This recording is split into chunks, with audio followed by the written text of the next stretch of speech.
Сега с колегата ще ви разкажем за един много заплетен имотен казус, който разрешихме успешно. Най-голямата награда за нас беше чувството на удовлетворение, че сме успели да помогнем на 3 страни, двете от които в продължение на 4 години не са успели да разрешат казуса чрез съд на 3 инстанции. След тази история ще разберете защо трябва да използвате професионален брокер за покупко-продажба на имот.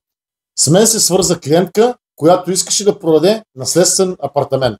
След разговора с нея, преди да започнем работа, първо поискахме документите за собственост, за да се уверим, че всичко е наред.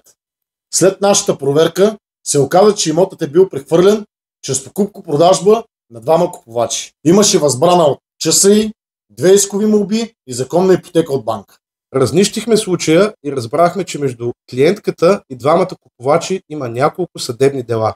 Поискахме решенията от съда и се оказа, че клиентката е продала имота на купувачите. Те са щели да използват ипотечен кредит и преди покупката са подписали предварителен договор, на който са превели 10% от продажната цена на имота.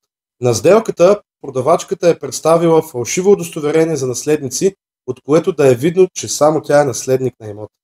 След сделката, когато са пуснали тежести, за да може да се усвои кредита, се е оказало, че продавачката има сестра, която също е наследник и от банката отказват да финансират имота, въпреки че купувачите са били одобрени.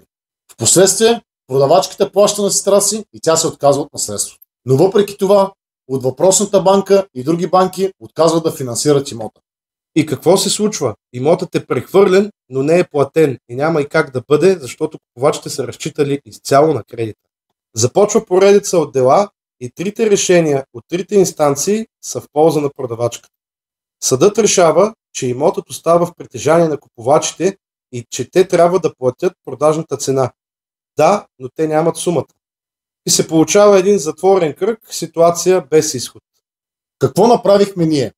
Аз имах клиент, купувач, който имаше интерес да закупи имота.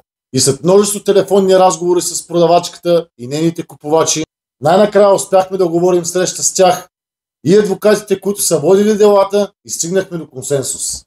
По предварителен договор, в случай, че не се стигне до сделка по вина на продавача, то той дължи на купувача платеното капаро от 10% в двоен размер. Убедихме продавачката да върне на нейните купувачи платеното капаро в двоен размер.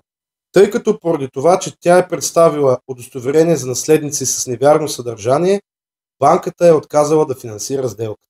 Нейните купувачи пък се съгласиха да й върнат собствеността върху имота. Банката заличи законната ипотека, защото така или иначе не беше отпуснала сумата. Впоследствие възбраната беше вдигната и 2 искови молби оттеглени.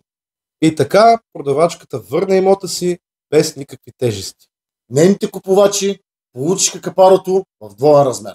Впоследствие нашият клиент закупи имота на добра цена, а продавачката получи повече, отколкото щеше да получи от решението на съда. Както се казва, и вълкът сит, и ягнето цяло. Ако не искате да изпаднете в такова положение, свържете се с професионалисти като нас още в началото.